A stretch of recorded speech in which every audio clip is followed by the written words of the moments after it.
हमेशा छुपाए गम, उन लोगों को तो वक्त बताएगा कौन है हम, और हमारा वक्त आ चुका है।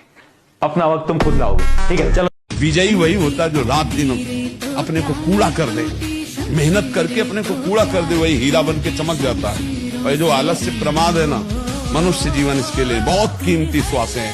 हर श्वास नाम जप करो, शरीर में जितना बल दूसरों की सेवा में लगा दो, भगवान मिल गए। पागल हो जाओ, कुछ फर्क नहीं पड़ना चाहिए भाई साहब। मजा तो जब आए जब दिवाली में सारे बच्चे पटाखे फोड़ रहे हो और तुम बैठ के सैंपल पेपर सॉल्व कर रहे हो, तुम बैठ के क्वेश्चन बैंक लगा रहे हो। आखिरी टाइम आ चुका है, आखिरी के 3-4 महीने बचे हैं। इन आखिरी के 3-4 महीने में हमारे मास्टर हमेशा कहते थे कि पूरे साल के बच्चा कितनी पढ़ाई कर रहा है कोई फर्क नहीं पड़ता। आखिरी के 3-4 महीने में जिसने रगड़ लिया ना, जिसने अच्छे से रिवीजन कर ली ना, वो बाजी मार ले जाएगा। याद रखना, तुम सबसे बात कर रहा हूं मैं। हाँ, तुम सबको ना उस भगवान ने ना अपनी पूरी जनरेशंस को बदलने के लिए भेजा है ना? तुम वो इंसान होने वाले हो अपनी जनरेशन के जो कि पूरी जनरेशन के स्टेटस को यहां से यहां लेके जाने वाले हो। वो तुम हो, तुम्हें चूज किया गया है।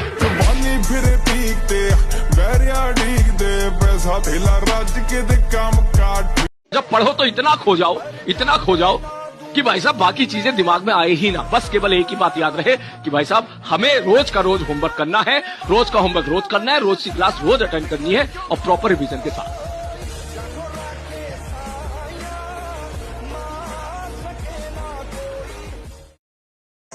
टाइम जब बदलता है ना, जब मजा आता है, ठीक है?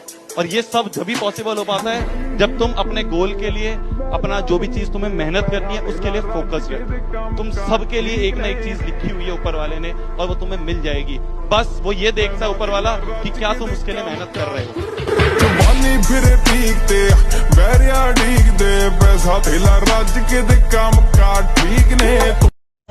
जी जान लगा देना है। पढ़ने में मन न लगे तो एक दिन याद करना है कि माँ बाप हमको उंगलियां पकड़ के स्कूल ले गए थे। कर्ज चुकाना है कि पिता का वही कांपते हुए हाथ को पकड़ के लाना है। अपनी ऑफिस पे अपने अधिकारी के कुर्सी पे बैठा देना है। वहाँ पर वो एक ऐसा अधिकारी होता है जिसके आगे उसका नेम प्लेट नहीं होता है, उसके बेटे का नेम प्लेट लिखा रहता है, लेकिन वो बिना नेम प्लेट का अधिकारी होता है। अपने माता पिता को उस लेवल तक ले जाना है। सन की बन जाओ भाई। जब पढ़ा रहा हो टीचर तो कुछ और नहीं सोचना। हमें एक अच्छे मेडिकल कॉलेज में जाना था, ये हमारा ड्रीम है भाई। और जब ड्रीम बड़ा होता है ना, एम बड़ा होता है, औकात से बड़ा होता है, तो मेहनत पागलों जैसी करनी पड़ती है।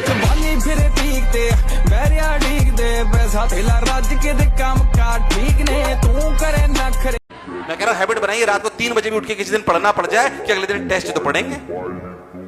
अरे है कि नहीं यार? और पूरी एफिशिएंसी से दिमाग काम करना। मैं कह रहा हूं अच्छा डॉक्टर बनने की पहली शर्त है कि आप मेहनती होने, और किसी भी टाइम आपको बोल दिया जाए काम करो तो आपकी मोटर चालू हो जानी। ये नेसेसिटी है, not for need 2025, it is required for अच्छा डॉक्टर। मैं एक लाइन से तुम्हें 11th का थोड़ा सा ग्लिम्स देता हूं। मैं डरा नहीं रहा हूं, मैं तुम्हें सिर्फ अवेयर कर रहा हूं। अगर डराना होता तो मैं ये वीडियो नहीं बनाता। मैं तुम्हें अवेयर कर रहा हूं कि आज तक तुमने जीवन में जितने क्वेश्चन करे होंगे ना, ध्यान से सुनना, आज तक जीवन में तुमने जितने टोटल नंबर ऑफ क्वेश्चन करे होंगे, 11th के पहले महीने में तुम उतने क्वेश्चन कर लोगे। लड़कों को गुस्सा बहुत आता है, साला मैं बिहार से हूं, मुझे ऐसे कैसे बोल दिया, साले हमारे यहां गोली मार देते।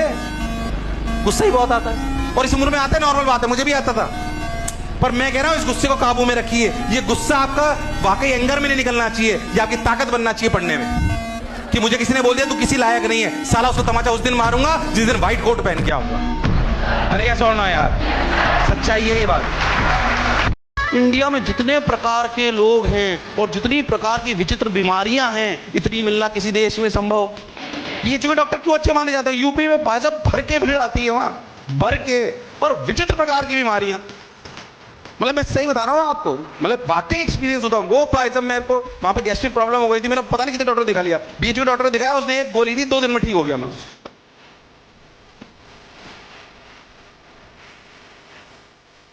भगवान न करे बेटा जिस दिन आप हॉस्पिटल में एडमिट हो गए, ये दोस्त हो सकता हो पहले दूसरे दिन हॉस्पिटल में आपको देखने आए, उसके बाद सिर्फ इनके फोन आएंगे, फिर धीमे धीमे वो भी कम हो जाएंगे, फिर कभी कभी व्हाट्सएप पे मैसेज आएंगे और फिर ये गायब हो जाएंगे। महीना 2 महीना भी एडमिट रहोगे ना, तो तुम्हारी माँ होगी जो बगल में स्टूल लगा के तुम्हारे बेड के बगल में बैठी होगी, अपने हाथ से तुम्हें रोज खाना खिला रही है, बेटा सूप तो पी पापा क्या हो टॉयलेट लगी बेटा, चलो मैं चल रही हूँ, बात करूँ। बाप बेचारा धूप में चप्पल घिस रहा होगा कि इसकी दवाई के लिए यार पैसा इकट्ठा करना है, इधर उधर से उधार मांग रहा होगा। उस वक्त बेटा यहाँ आंख से आंसू गिरते रहेंगे, तब लगेगा यार जो सच में अपने थे इनके हम कभी हो ही नहीं पाए, और जिनके हम हुए वो अपने नहीं हो पाए।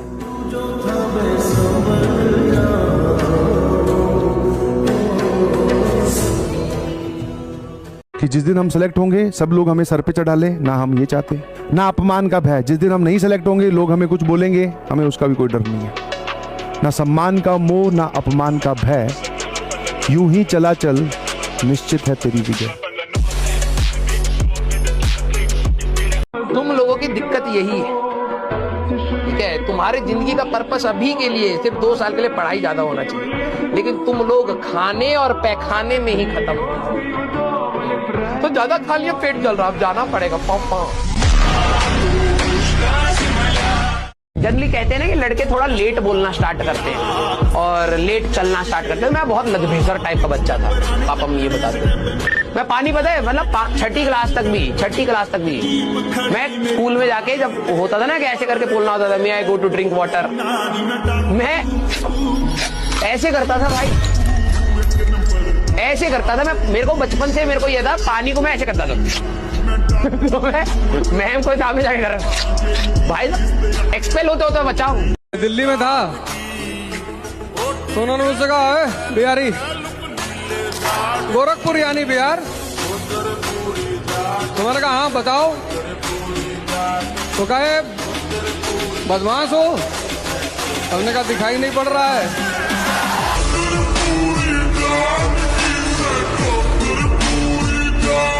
छठ पूजा, हाँ जी, बिहारियों के लिए छठ पूजा बहुत ज्यादा इंपॉर्टेंट होती है यार। ये मेरे को हाल ही में समझ में आया है ना, क्योंकि मेरे काफी सारे बिहारी फ्रेंड्स हैं, तो वो लोग अक्सर छठ पूजा के बारे में बात करते हैं कि बॉस बहुत बड़ी पूजा होती है ये, और बहुत इंपॉर्टेंट पूजा होती है शायद आप लोगों के लिए, है ना। खुद को कभी लाइफ में कमजोर नहीं समझना है। अरे भैया तुम अंदर से कैसे भी हो, अगर सामने कोई भी खड़ा होना तो पूरे कॉन्फिडेंस के साथ तुम्हें क्या करना है, फेस करना है। तुम क्यों कमजोर हो बे किसी से? नहीं हो कमजोर तुम किसी से। अपने आप को ना यहां से मजबूत बनाओ, यहां से। नहीं हो कमजोर। अपने आप को कमजोर समझना किसी और से, ये सबसे बड़ी बेवकूफी। तुम किसी से कमजोर नहीं हो। किसी की औकात नहीं होनी चाहिए भैया कि तुम्हारे सामने तुम्हारी बेइज्जती कोई करके चल जाए।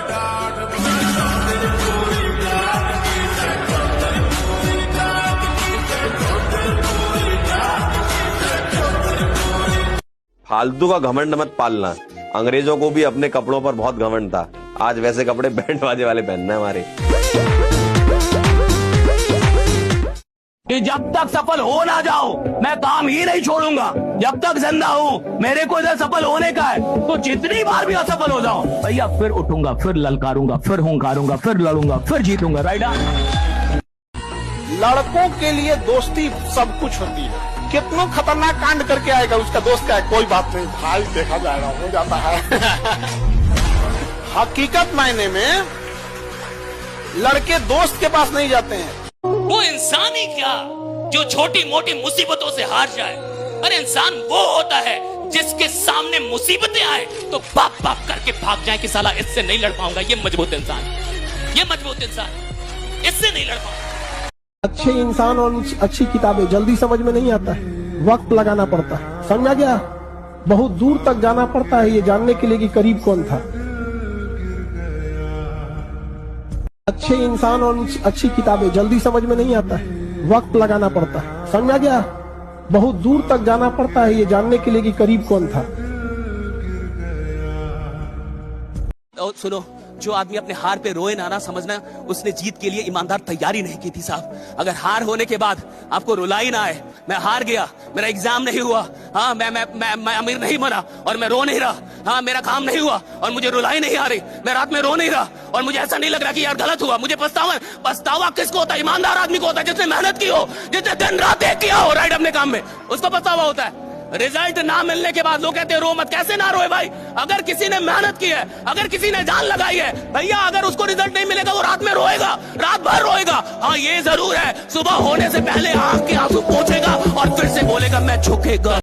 तुम एक बात अपनी जीवन में गौर करना, अगर तुम बहुत टैलेंटेड हो, मतलब हर सिचुएशन का आंसर है तुम्हारे पास, हर चैलेंजेस से तुम निपट सकती हो, 10 घंटा पढ़ सकती हो, तो तुमको अनायास चारों तरफ लगेगा कि लोग मेरे खिलाफ परेशानी क्रिएट कर रहे हैं, मेरे बारे में कहानियां सुना रहे हैं कि लड़की तो एक बोतल दारू पी जाती है। तुमने कहा यार हमने कब पिया? और अब तो सोशल मीडिया का दौर है, फेक नेम से कितनी कितनी आईडी बनाते लोग, और उसमें से एआई आ गया।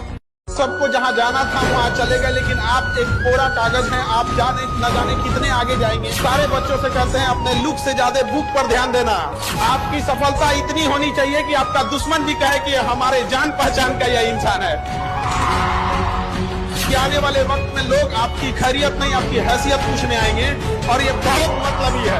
युवा अवस्था में समय की बर्बादी मतलब होता है अमृत से पांव धुलना। यह बहुत मूल्यवान। तुमने जो दिया है वो एक खरोच है, हम जख्म इतना गहरा देंगे कि 7 पुश्ते याद रखेंगे। सर बनारस में जहां खोलिएगा हम जमीन देंगे, मेरे जमीन पर खोलिएगा। कौन है भाई? खुशबू सिंह। सर आप वाराणसी में सेंटर मेरे जमीन पर खोलिएगा, बढ़िया रहेगा। सब लोग ऐसे ऐसे रेडी हो गए। छपरा में एक जगह है, जेल रोड है, कोई छपरा में कोई है? छपरा का जेल रोड है जी किधर, वहीं पे सारा अस्पताल है, सदर अस्पताल। वहां एक आदमी हमको दे रहे हैं कि सर इसमें आप मेरा ये बना ना, इसी में आप खोल दीजिए। भाई साहब बड़ा दुनिया में महान महान लोग की कोई कमी नहीं है। अच्छा काम के लिए लोग इतने पास इतने साथ दे देंगे, इतना हम कभी नहीं सोचे थे। हमको लगा कलयुग है अभी बचल है, अभी घोर कलयुग नहीं है, अभी भी लोग बचे हुए महान लोग। मतलब 10+2 करते करते मैं अपने शहर का एक जाना माना अपराधी हो गया, क्रिमिनल। अब क्या हुआ कि मेरे घर वाले बहुत, खासकर मेरी माता जी बड़ी परेशान हो गई कि एक ही लड़का और वो वांटेड।